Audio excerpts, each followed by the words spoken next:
TGIF, it's Friday, everybody. Welcome into First Take. Skip Bayless, happy. I wonder why. Molly Karam here with you in Bristol. Stephen A. in New York. Gentlemen, good morning. How are we doing? Yeah. You know what, really? Stephen A. Smith, I got to tell you, as Thursday night football games go, that was a great game to watch. Wouldn't you agree? You know what, Skip?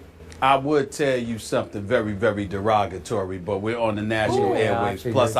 Plus, I love you, so I'm gonna let it go. But you already ticking me off. You know what you're doing, but it's all right. Push that button. It's all right. Yep. All right. Yeah, I know you are. Yep. I know you. You don't need to push the button this morning, Skip. Yeah. All right. Trust me. The Steelers did that all by themselves. Yeah. Come on. What about your Yankees? There should be a half smile. About the Yankees. Miss Connecticut, do not get on my nerves. Do not listen to Skip and get on my nerves like he's doing right now. Don't y'all get on my bad side anymore. The Steelers did enough. Okay. Y'all better stop. All right. I accept my crown and sash next time you're in Connecticut, my great state. All right, let's work. Coming up, we'll preview this weekend's slate of games. We're going to pick those, plus the big SEC showdown, Alabama versus Georgia. How much pressure is on Mark Richt to get the win? In corner, Orlando Scandrick will join our Cowboys hater and lover for some real talk on America's team. But first, we kick things off with Thursday night football. Baltimore rallied from a 13-point second-half deficit to beat Pittsburgh on the road for their first win of the season. The Steelers went for it on fourth down twice in overtime, but couldn't convert. Justin Tucker made a 52-yard field goal with 5:08 left in OT to give the Ravens a 23-20 victory. Here's Michael Vick. Probably one of the toughest losses of my career.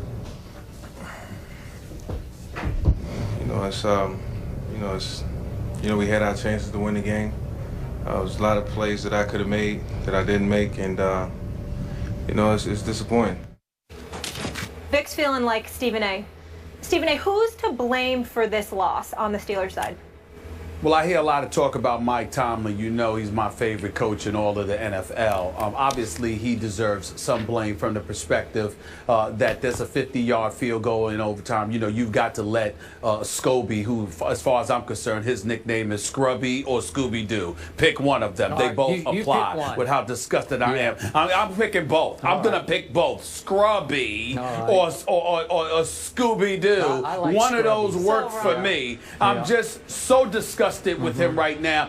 You have two opportunities in the fourth quarter. He blows it for you. I definitely don't blame Mike Tomlin for not letting him kick. I think it was like a 56-yarder because I'm not even allowing him to take that chance because I've lost faith in him. He missed a 49 and a 41-yarder. I'm not having faith in him with that one.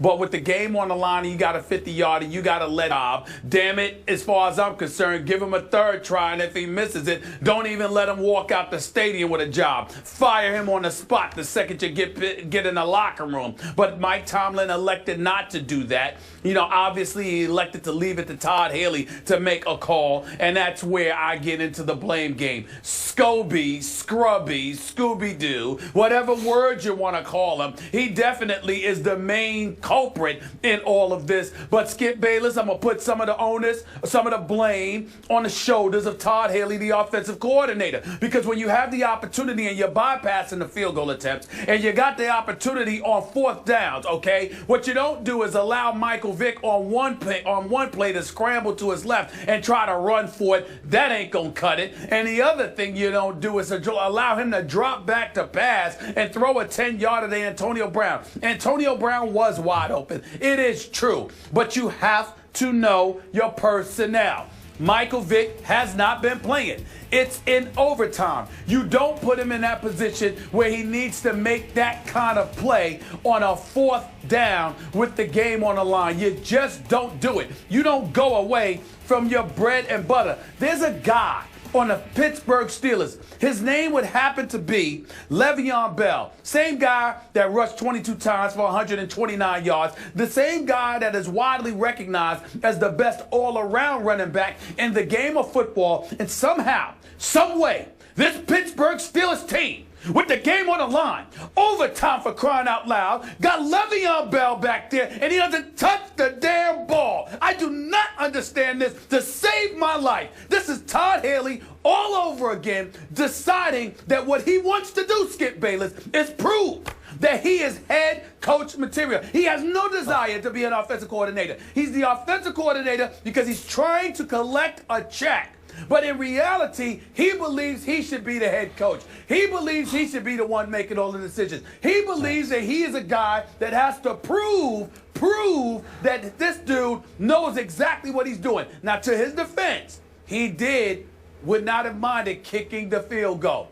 Tomlin went against those guys. That's on Tomlin. I'm not completely absolving him by any stretch of the imagination. But in the end, my two biggest culprits are Todd Haley and, of course, Scobie, Scrubby, Scooby-Doo. That's it. He, who, by the way, should be without a job. And I want to know who's the person that made the decision to go to the Jacksonville Jaguars to get a component from their moribund franchise to bring on to the Pittsburgh Steelers. That's just sacrilegious in and of itself. Just go ahead. Just go ahead. I don't even talk about it no more. Just go ahead. So you are blaming, in the end, the offensive coordinator and the new just traded for kicker for what happened last night to your Steelers at your stadium. Am I right about that? Did I stutter? Did I stutter? But you asking me a question. But just go ahead and speak. Don't ask me anything right now. I don't feel like talking about it right now. We gave like one ounce of blame to Mike Tomlin, but I only heard 1 ounce. Okay, allow me first. It's a little more than 1 ounce. Well, go ahead. All right. Allow me first to address Josh Scrubby, if you will. Josh Scobie kicked for 11 years for the Jacksonville Jaguars, is the all-time leading scorer for that franchise, and has a reputation as one of the more clutch kickers in all of pro football. In his career, Josh Scobie is 5 for 5 on what I would call walk-off kicks, kicks that were going to win or lose the game in the last minute. Can I ask a question? Can I interject? Yes. Can I interject? Yes. Who has missed more field goals than Scobie since the start of the 2014 season? Since start a year 2014. A year and 4 games now. Who's missed more field goals than I assume you're going to tell me Scrubby? Nobody. Who? Nobody. Thank you. Okay, nobody. now I don't care. What have you done done for me lately? I'm a Janet Jackson fan. What have you done for me lately? Okay. Nothing. Yeah. You said nothing. Don't nothing. Oh, yeah. It'll cost us. Okay. Now, I'm going to ask you this. What is by far the most difficult field to kick on in the National Football League? And it's not even close.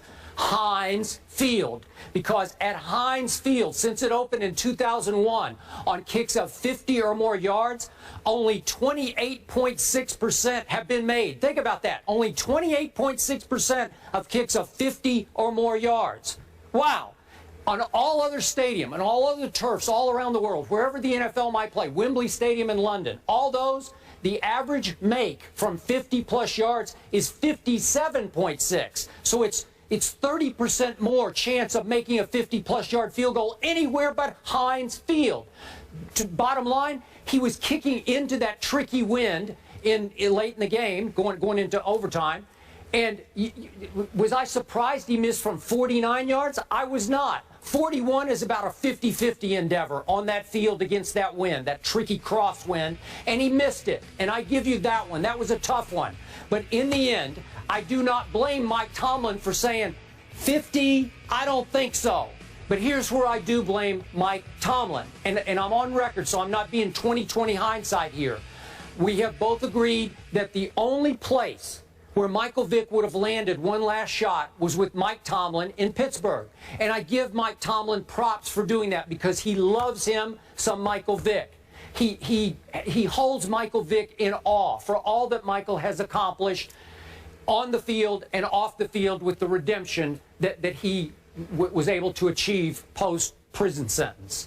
So to me, Mike Tomlin last night let his heart take over for his head because twice in critical moments, I think it was Mike Tomlin's final decision to put the game in Michael Vick's hands. Let him run for it and then let him throw to Antonio Brown. That's the head coach's call on how you're going to attack a fourth down play. I could be wrong about this, and we may never know the exact truth of this, but I don't think that was Todd Haley's call. I think it was already preordained in Wednesday meetings that we will do this on fourth down and short or in some big goal line play. And I think he wanted the ball in Michael Vick's hands, maybe in part because Mike Tomlin is hanging on to the past of what Michael Vick used to be, because we all know it was the greatest show on turf was actually Michael Vick. Once upon a time, and I thought last night Michael Vick was sensational by his late career standards that we've seen over the last 2 years in the first half. What a sensational half he played. He threw a touchdown pass that Antonio Brown couldn't hang on to. It was a beautiful throw.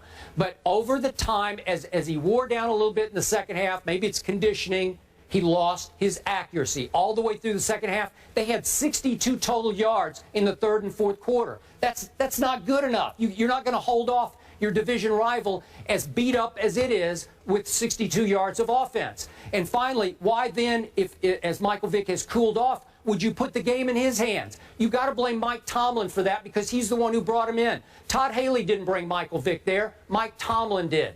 And again, I admire the heart of it, but I can't go along with the head of it because it's the wrong. You're exactly right. You have to at least give the ball to Le'Veon or hope that you run the kind of play where you're going to get the ball successfully into Antonio's hands.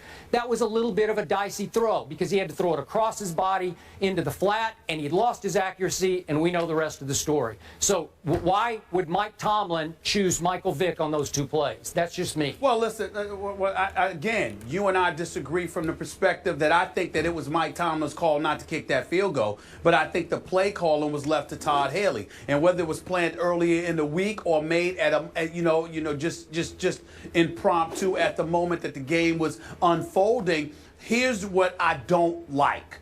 When you look at a guy like a Michael Vick, for example, that play was tailor-made for Big Ben. With Antonio Brown out on the flat, he's wide open. You're a right-handed quarterback, particularly with the size and arm of a Big Ben. That's a completion. That's a first down. Even though Antonio Brown did drop a bomb from Michael Vick earlier in the game, which was a devastating thing for me to see personally. But let's be clear about something here.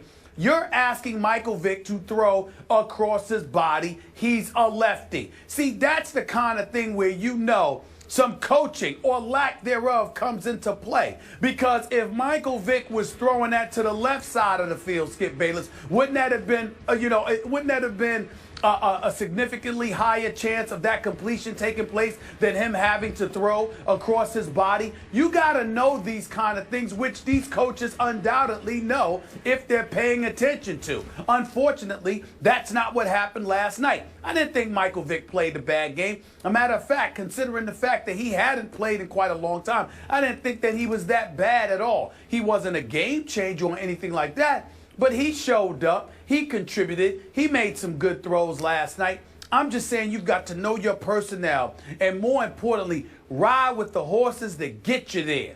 I get so tired of everybody, and you can tell that you can just tell the Todd Haley's of the world how they are, Skip Bayless, because it's not about just winning or losing. It's about doing it my way. Let me show my brilliance here. And I'm telling you, it was the right play. Antonio Brown was open, if that's what you're looking at. But you've got to know your personnel and what chances you can and cannot take in certain situations because of that very own personnel. And more importantly, even with people, all of these coaches, they watch film all the time, Skip. They're very, very rarely surprised. They know what you're going to do. The difference between the good players and the great ones is that the great ones sit there and say, I understand you know, but what you going to do about it? Le'Veon Bell is one of those dudes. Yeah, I agree. What you going to do about it? He can't get you 1 yard? Yeah. He can't get you 1 yard? This 4th and 1. Not once, but twice. And his number doesn't get called? Oh, this is unforgivable. Yeah. It's unforgivable. Okay, last quick point on this question. I would also take issue with the choice of throwing that kind of pass to Antonio Brown. I love Antonio. I know him off the field. Big fan. But he's not the tallest guy in the world. So you're asking Michael Vick to throw it to by NFL standards, a miniature target out in the flat. And the ball was high. If you threw it to any of their bigger targets, somebody might go up and snatch it. Haywood Bay or Wheaton would have been fine with me. Would have been fine with me. Yep. Want to get into the Ravens side of things now, gentlemen? Yes. All right.